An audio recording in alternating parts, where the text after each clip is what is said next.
कुछ मईशत के हवाले से बात करेंगे। वज़ीर ख़ज़ाना शौकत तरीन ने IMF मुआहदे पर नज़र सानी का इशारा दे दिया, जिसके बाद जो है खासी हलचल मची हुई है। शौकत तरीन ने कायमा कमेटी बराए ख़ज़ाना के इजलास में आलमी मालियाती इदारे से मुआहदे पर यह नज़र सानी का इशारा दिया और कहा है कि IMF ने हमारे साथ ज़्यादतियाँ की। जी हाँ, ज़्यादती में उन्होंने ये कहा कि IMF से टैरिफ न बढ़ाने के लिए बात करना होगी। टैरिफ बढ़ाने से करप्शन बढ़ रही है और महंगाई की शरह में भी आए रोज़ इजाफा हो रहा है। उन्होंने ये भी कहा है कि GDP ग्रोथ जो है वो 5% तक लेकर जाना होगा, तभी हम जो है वो हम कामयाब हो पाएंगे, वरना आइंदा जो 4 साल हैं उनमें मुल्क का अल्लाह ही हाफिज़ है। शरह सूद को उन्होंने बताया कि 13.25% पर रखना बड़ी गलती थी। जिन इदारों को हुकूमत नहीं चला सकती उनकी निचकारी की जाए। वज़ीर ख़ज़ाना ने यह भी कहा कि मईशत का पहिया चलेगा तभी शरह नमू बेहतर होगी। मईशत की बहाली और इस्तेहकाम के लिए हमें सख्त फैसले करने होंगे। जी हाँ, उनकी जानिब से ये भी कहा गया है कि नए टैक्सेस की बजाय टैक्स नेट बढ़ाने की ज़रूरत है। शौकत तरीन साहब कहते हैं कि ज़राअत है, सनत है, प्राइस कंट्रोल,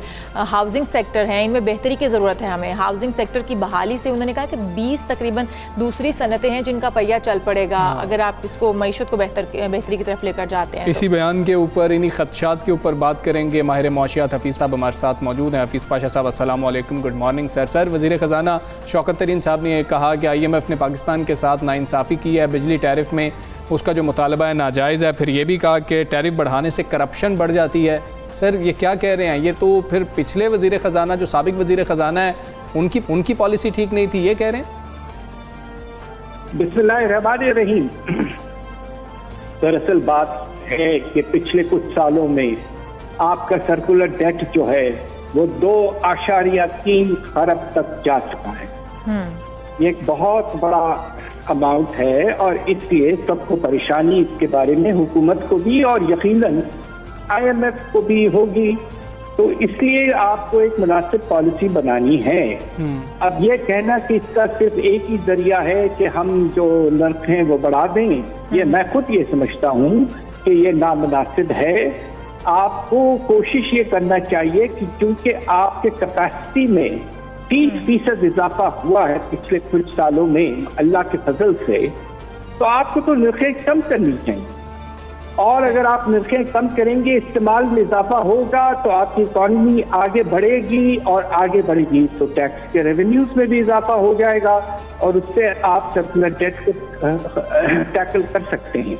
तो लिहाजा हमारे जो नए दबंग फाइनेंस मिनिस्टर हैं वो मुनासिब बात कर रहे हैं। ठीक हो गया। पाशा साहब, तो वज़ीर ख़ज़ाना शौकत तरीन ये भी कहते हैं कि GDP ग्रोथ जो है वो 5% पर लेकर जानी होगी, वरना जो है वो मुल्क का तो अल्लाह ही हाफिज़ है। क्या आप समझते हैं, एक तरफ आप IMF की शराइत देख लें, दूसरी तरफ आप कोरोना की सूरत हाल देख रहे हैं, GDP ग्रोथ जो 5% तक लाना मुमकिन हो पाएगा क्या? देखिए, इस वक्त खैर नामुमकिन सा है, मुझे अफसोस से कहना पड़ता है, इसलिए कि जो तीसरा अटैक है कोविड का वो हद से ज्यादा खतरनाक होता जा रहा है और हमें लॉकडाउन वगैरह करने पड़ रहे हैं। मगर कोशिश ये होनी चाहिए कि अगले 2 साल में कम से कम पाकिस्तान की कोशिश अब ये होनी चाहिए कि हम तकरीबन अपने शरह नमू को 5% तक ले जाएं। ये मुनासिब टारगेट है, मगर इसको हासिल करने के लिए बहुत सी चीजें करनी होंगी। कुछ चीजों का इशारा हमारे वजीर खजाना ने किया है। बिल्कुल ठीक है सर। टैक्स नेट को बढ़ाना मतलब आसान नहीं होगा। हमने देखा है कि FBR के मामलात किस तरीके से रहे हैं, जिस तरह से शब्बर जैदी साहब भी कह रहे थे, ये बड़ी मुश्किल चीज़ें हैं। जब वज़ीर आज़म साहब आए थे तब कह रहे थे कि अभी हमें कुछ मुश्किल फैसले करने होंगे। 3.25 साल बाद नए वज़ीर ख़जाना भी यही कह रहे हैं कि हमें मुश्किल फैसले करने होंगे। आवाम को सर रिलीफ मिलेगा? देखिए, बात यह है कि हमें एक मर्तबा इस चीज पर गौर करना पड़ेगा कि हमारे जो मुल्क के सबसे अमीर तबका है, जिसे हम कहते हैं एलीट, प्राइम मिनिस्टर साहब तो कोई और लफ्ज इस्तेमाल करते हैं जी। बात यह है कि जिस तरह के मरात और टैक्स ब्रेक कंसेशन वगैरह दिए गए हैं, ये आपको हैरत होगी कि ये तकरीबन 1700 से 1800 अरब की रिलीफ मिली है अमीर तबके को, एलीट को जी। जब तक हमारे दबंग फाइनेंस मिनिस्टर और प्राइम मिनिस्टर इस चीज को खत्म नहीं करेंगे, उस वक्त तक आपके रेवेन्यूज में इजाफा नहीं होगा और हालात नहीं संभलेंगे। ये वक्त आ गया है कि आपको ये जो सारे मरात आपने दिए हुए थे पिछले बहुत सालों से, उन्हें खत्म करने का मुझे अफसोस से कहना पड़ता है कि वक्त आ गया। पाशा साहब, शौकत तरीन साहब ये भी कहते हैं कि IMF की जो शराइत हैं उनके ऊपर एक दफ़ा बातचीत होनी चाहिए, इसके ऊपर नज़रसानी होनी चाहिए। क्या आप समझते हैं कि ऐसा मुमकिन है, जो मुआहिदा तय हो गया उसके बाद भी नज़रसानी हो सकती है? नजरसानी वक्ती तौर पर इसलिए हो सकती है कि जो तीसरा अटैक है कोविड का वो बहुत खतरनाक साबित हो रहा है और दुनिया भर में परेशानी बढ़ गई। अब हमारा जो 7 मुल्क है उसका जो हशर हुआ है खुदा न खास्ता वो आप देखिए, तो इसलिए वक्ती तौर पर हमें रिलीफ मिल सकता है। और IMF ने हमारा बड़ा साथ दिया है। पिछले साल 1.4 अरब डॉलर पिछले साल जून में पहले अटैक के बाद में दिया, पिछले दिनों $500 मिलियन दिए हैं। तो IMF भी उसको अंदाजा है कि दुनिया भर में हालात खराब हैं। तो हमारे फाइनेंस मिनिस्टर जो माशाल्लाह बड़े दमंग हैं, फिर से कहूँगा, वो जाके उनसे जरूर बात करें और कहें कि वक्ती तौर पर हमें अपने अवाम को रिलीफ पहुंचाना है और बेरोजगारी और गुर्बत को कम करना है। ठीक है सर, ऐसे दबंग जो फाइनेंस मिनिस्टर हैं वो हमें तो अच्छे लगेंगे, IMF को अच्छे लगते हैं ऐसे दबंग फाइनेंस मिनिस्टर जो ये कह रहे हो कि हमारे साथ IMF ने बड़ी ज्यादतियां की हैं? देखिए, ये जरा उनको थोड़ा सा डिप्लोमेटिक तो होना चाहिए था मगर चूंकि वो दबंग हैं तो वो जो बात है वो कह देते हैं। और इस वक्त देखिए बात यह है कि IMF का प्रोग्राम के पीछे सिर्फ माशी बातें नहीं होती हैं जी, तो ऐसी बातें होती हैं जिनका मैं टेलीविजन पर जिक्र नहीं कर सकता। अब ये देखना है कि क्या वो जो ताकतें हैं जो IMF के बोर्ड में बैठते हैं और सारा उनको तय करते हैं, क्या वो तैयार होंगे कि पाकिस्तान को बहुत अरसे के लिए रिलीफ मिल जाए। ये बात देखने वाली होगी। बिल्कुल ठीक है पाशा साहब, बहुत शुक्रिया आपका। सब सवेरे पाक आप हिस्सा बने। और वो यही कह रहे थे कि जो वज़ीर ख़जाना साहब ने बातें की हैं वो उससे मुकम्मल तौर पर मुत्तफ़िक हैं कि ऐसा ही होना चाहिए, अवाम पर मज़ीद बोझ नहीं डाला जाना चाहिए। और फिर जो टैरिफ की बात हो रही थी और फिर उन्होंने शरह सूद की जो बात की है कि वो बढ़ाना भी गलती थी। अब देखते हैं कि क्या मुश्किल है, आउट ऑफ बॉक्स है, लेकिन वज़ीर आज़म पहले ही कह चुके हैं कि हमें मईशत पर हाँ बिल्कुल करने पड़ेंगे हमें, क्योंकि महंगाई पर कंट्रोल करना इस वक्त सबसे बड़ा टास्क बन चुका है। हुकूमत की जो अपोजिशन है वो किरदार अभी इस वक्त महंगाई ही अपोजिशन का किरदार अदा कर रही है। अच्छा इशाल, एक मामला जो 2 रोज़ से बहुत ज़्यादा सोशल मीडिया पर चल रहा है वो ये है कि मुआविन खुसूसी बराए इत्तलात फिरदौस आशिक अवान साहिबा जो हैं उन्होंने असिस्टेंट कमिश्नर सियालकोट को बाज़ार में सबके सामने डांट पिलाई, उनसे तल्ख हो गई, हदफ तनकीद बनाया। और इस पर जो AC सोनिया सदफ़ हैं उनको डांटते हुए कहा था कि अफसरशाही की कारस्तानियाँ हुकूमत भुगत रही है, आप AC हैं तो आवाम का सामना करें, छुप क्यों रही हैं, आपकी हरकतें ही असिस्टेंट कमिश्नर वाली नहीं हैं। जिसके बाद जो अवाम है वो भी 2 ग्रुप्स में बट गए, कुछ फिरदौस आशिक अवान साहिबा को दुरुस्त कर रहे थे, का सामना कुछ जो AC साहिबा को भी करना पड़ रहा है, उनके ऊपर भी तनकीद इस वक्त की जा रही है। सवाल यहाँ पर यही है कि हुकूमत कोई भी हो, अवामी नुमाइंदे ब्यूरोक्रेसी को अपना ज़ाती मुलाजिम क्यों समझते हैं। साबिक दौरे हुकूमत में भी आप देख लें तो शहबाज शरीफ इस हवाले से खासे मशहूर थे, जो खड़े खड़े अफसरान को मुअत्तल कर देते थे या फिर OSD बना देते थे उनका। मगर जो तब्दीली सरकार में भी हम देख रहे हैं कि अवामी नुमाइंदे जो उनकी रवश कोई बदली नहीं है, इंतजामी अफसरान की बदसलूकी जो है वो उसका ये कोई पहला वाक़या नहीं है, इससे पहले भी होते आ रहे हैं। बिल्कुल ऐसे ही। अच्छा इशाल, इसके अंदर कुछ पॉइंट्स हैं कि जो उठाए जा रहे हैं जो कि बहुत ज़्यादा अहम है। पहला पॉइंट जो फिरदौस आशिक अवान साहिबा के हक़ में है वो ये कह रहे हैं कि जब हम किसी AC/DC के ऑफिस में जाते हैं तो हमारे साथ क्या सलूक किया जाता है, ये दुरुस्त हो रहा है। दूसरी तरफ जो है वो ये कह रहे हैं कि जी कि AC साहिबा ने, सोनिया सदफ़ साहिबा ने बहुत अच्छा रिस्पॉन्स दिया कि बदतमीज़ी नहीं की, वो वहाँ से चली गई और दूसरी तरफ चले गए। अब दोनों साइड से ये बात आ रही है, लेकिन किसी भी सूरत में इस तरह पब्लिक प्लेस पर चाहे कोई AC या DC या मतलब कोई ब्यूरोक्रेट किसी के साथ बदतमीजी कर रहा हो वो भी जस्टिफाइड नहीं है, और ना ही कोई अगर पॉलिटिशियन किसी AC के साथ, किसी भी शख्स के साथ, किसी भी मुलाजिम के साथ बदतमीजी कर रहा है तो उसको हम जस्टिफाई नहीं कर सकते हैं। गलत को गलत के साथ जस्टिफाई नहीं किया जा सकता। अगर आपके पास किसी ऐसे DC की वीडियो है कि जो मतलब कि किसी और इलाके से है, उसकी सज़ा आप AC सोनिया सदफ़ को नहीं दे सकते। और इसी वजह से फिरदौस आशिक अवान साहिबा ने जो कहा उसमें हम सारे पॉलिटिशियंस को भी खड़ा नहीं कर सकते। हम गलत को गलत के साथ दुरुस्त नहीं कर सकते हैं, लेकिन रवैया ऐसा होता क्यों जा रहा है, इस पे हम बात करेंगे। साबिक सेक्रेटरी दाखिला तस्नीम नूरानी हमारे साथ मौजूद हैं। तस्नीम नूरानी साहब अस्सलाम वालेकुम, गुड मॉर्निंग सर। सर मसला यह है कि पहले भी यही ब्यूरोक्रेसी थी, रख रखाव था, अब अवामी नुमाइंदों और इंतजामी अफसरान के दरमियान चपकलिश की बड़ी वजह आप क्या समझ रहे हैं, क्यों इतनी खलीज पैदा होती जा रही है? देखिए, एक तो ये है कि एक तासुर है कि सिविल सर्वेंट को जो है उसको जितना भी लताड़ा जाएगा, जितना भी उसके किया जाएगा, तो उससे जो अवामी नुमाइंदा है उसकी ज़रा वाह होगी। ख़ास तौर पे इस वक्त जो हालात हैं कि उनको अपनी भी कारकर्दगी के लिए प्राइम मिनिस्टर को बताना है, क्योंकि ये जो तरीका है कि अगर कोई सिविल सर्वेंट जो है वो दुरुस्त काम नहीं कर रहा, आपके उससे काम से इत्तेफाक नहीं है, तो उसका जो ग्रेसफुल तरीका या इंतज़ामी उमूर के मुताबिक जो तरीका होता है वो ये है कि उसको आप अलग जाके उसको बुला के उसको आप सर्जिश करते हैं, या उसको आपने सज़ा देनी है तो उसके बारे में रिपोर्ट करते हैं और उसको सज़ा मिलती है। क्योंकि अगर सिविल सर्वेंट्स को आप पब्लिकली जलील करेंगे तो उनकी अपनी चूँकि इज्जत भी नहीं रहेगी, तो वो जिस काम के लिए मामूर हुए हैं, जिस हुकूमत को आप नुमाइंदा कर रहे हैं, वो भी फिर उनकी इफ़ेक्टिवनेस भी कम हो जाएगी। तो ये एक मैं समझता हूँ कि बहुत बुरा ट्रेंड है और इसमें सिविल सर्विस का मोराल भी ख़राब होगा, और अगर कोई अच्छा काम नहीं कर रहा तो वो भी इसमें एक किस्म का हीरो बन सकता है। तो जो अच्छा काम नहीं कर रहा उसको रीजनिंग देके उसके बॉस को उसकी रिपोर्ट करें, और उसको उसके ख़िलाफ़ अगर वो कार्रवाई होनी है तो उसके बॉस को करने दें। आप उसको पब्लिक में जलील ना करें, क्योंकि सारी ब्यूरोक्रेसी डिमोरलाइज होती है। बिल्कुल ये गलत है, और ये तासुर भी गलत आपका छोड़ रहा है। बिल्कुल सही कह रहे हैं आप। यहाँ पर तस्नीम नूरानी साहब, ये भी कहा जा रहा है कि तहरीक इंसाफ की जो हुकूमत है ब्यूरोक्रेसी से काम लेने में नाकाम है, इसलिए हुकूमती अहदेदारान अपनी जो फ्रस्ट्रेशन है वो छोटे अफसरान पर निकाल रहे हैं। किस हद तक दुरुस्त समझते हैं इस बात को?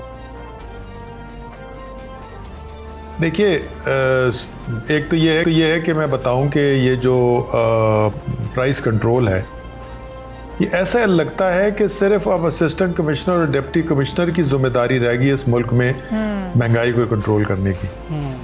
ये इतना ज़्यादा एम्फसिस ये प्राइस कंट्रोल और प्राइस कंट्रोल कमेटियाँ और ये जो है, ये ना पहले था ना इसका कोई फ़ायदा है, क्योंकि प्राइस कंट्रोल जो है वो डिप्टी कमिश्नर के हाथ में नहीं है। वो तो आपको तजिया करना है कि प्राइस कंट्रोल जो है वो किस वास्ते बढ़ रही है। अगर होलसेल मार्केट में लोग पैसा ज़्यादा बना रहे हैं, होता यही है कि वो जो फल और सब्ज़ी जो है वो कम से कम दुगनी कीमत हो जाती है जितनी किसान को मिलती है और जितना उसको किया जाता है उसके, और उसके बाद जो दुकानदार है वो भी लेता है, मगर मेरा ख्याल है ज़्यादा बल्क जो है वो मिडिल मैन लेता है, मगर उसकी तरफ कोई तवज्जो नहीं है इस वक्त, सिर्फ वो बाज़ारों की तरफ तवज्जो है।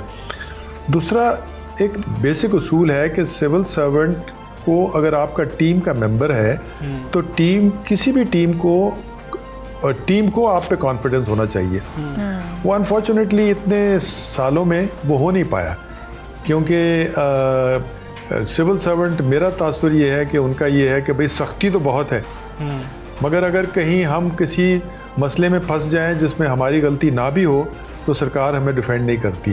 तो जिस टीम का कप्तान अपनी टीम को डिफेंड नहीं करेगा और हर दफ़ा सिर्फ उनकी सर्जिश करेगा और उनकी सज़ा देगा, तो फिर टीम जो है वो फिर सिर्फ दिल से काम नहीं करेगी, वो ऊपर से ही काम करेगी। तस्नीम नूरानी साहब, हम इस रवैये की बात कर रहे हैं। अभी हमने 2 रोज़ पहले ये रवैया देखा। पिछले दौरे हुकूमत की बात कर लें तो हमने अक्सर शहबाज शरीफ साहब जो कि वज़ीर आला पंजाब थे, उनको देखा कि वो खड़े खड़े अफसरान की डांट डपट कर देते थे, OSD बना दिया जाता था। ये तो कोई बड़ी बात थी नहीं कि वज़ीर आला दौरे पर गए और वहाँ पर जी फ़लाँ अफसर को OSD बना दिया गया।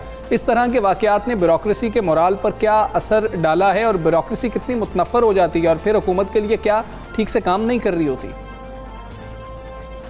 देखिए, शहबाज शरीफ साहब भी जो कर रहे थे वो गलत कर रहे थे और शहबाज शरीफ साहब जो है उन्होंने दहशत फैलाई भी थी अफसरों में, उसका थोड़ा बहुत शायद फ़ायदा भी हुआ हो, मैं ये नहीं कहता, मगर नतीजा ये होता था कि अफसर के पास जो अच्छी इंतज़ामिया होती है उसके पास 50 काम होते हैं एट वन टाइम जो उसको सारे करने होते हैं, जिसमें कि उसकी जो एक मिसलेनियस एक गरीब औरत का कोई ज़मीन का केस है या उसकी और झगड़ा है वो भी करना है, प्राइस कंट्रोल तो है, या किसी की कोई लड़ाई है उसको उसने तस्वीर करना, बहुत सारे काम होते हैं, 20 काम होते हैं। मैं तो समझता हूँ कि जो सबसे बेहतर हुकूमत वो परवेज़ इलाही ने चलाई, क्योंकि वो अफसरों पे उसने एतमाद किया, अफसरों को उसने इज़्ज़त दी और अफसर जो है वो फिर दिल जाल से उन्होंने काम किया।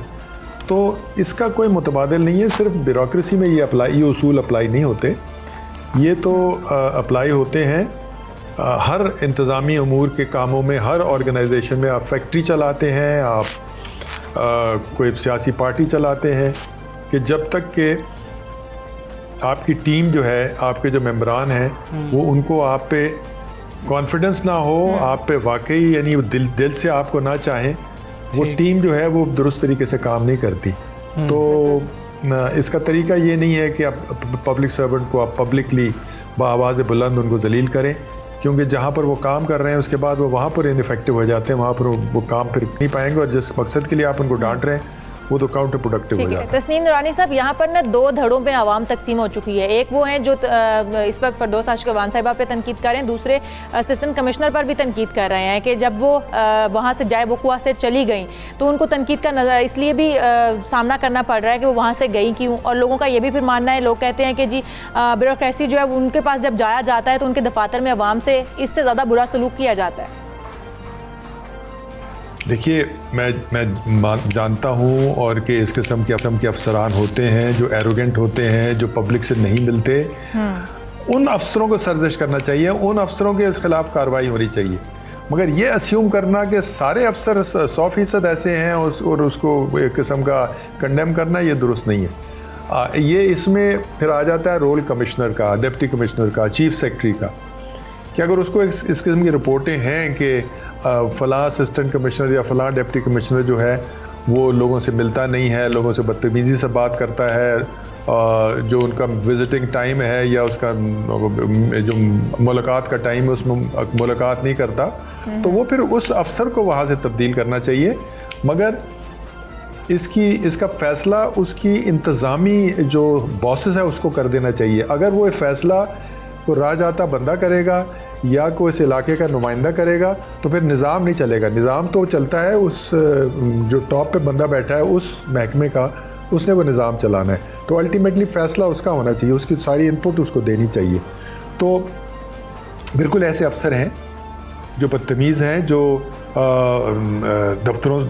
दफ्तर में लोगों को अच्छी तरह से मिलते नहीं हैं, नहीं काम करते, उनकी रिपोर्ट करें और उस इंतज़ामी अफसर का जो सुपरवाइज़र है ये उसका टेस्ट है कि वो कितना उस इफ़ेक्ट करता है और उसकी टीम जो है वो उसको कैसे। अच्छा सर, एक और अहम मामला भी ये है कि हम देख रहे हैं कि सोशल मीडिया पर जो एक कैंपेन भी चल रही है कि जी कि इन्होंने फ़लाँ शख्स की या फ़लाँ लीडर की जो है ट्वीट को लाइक किया था या रीट्वीट किया था, तो फिर ब्यूरोक्रेसी पर जो है सियासी छाप भी लग रही है।